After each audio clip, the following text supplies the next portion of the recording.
ড্রয়িংয়ের কিছু short question.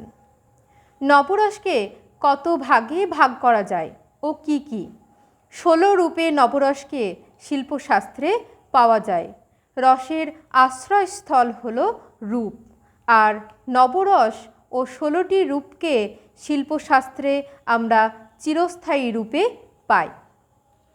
শুং বা শাংদের সময়ে দক্ষ রেখা চিত্রশিল্পী কে ছিলেন? কুংপি ছিলেন দক্ষ রেখা চিত্রশিল্পী। জৈন চিত্রকলার পুঁথিচিত্রে প্রধান বৈশিষ্ট্যগুলো কি কি? 1. দুই পাশে ছবি ও মাঝখানে লেখা। 2. লেখার চারিদিক ঘিরে ছোট ছোট দেহবরের চিত্র। 3. কোথাও ডান দিকে বা বাম দিকে লেখা, তার বিপরীত পাশে ছবি।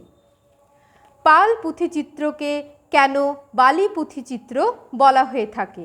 ভারতের অন্যান্য অঞ্চলের তুলনায় বাংলাতে চিত্র ও মূর্তির মধ্যে একটা নিবিড় সম্পর্ক দেখা যায়।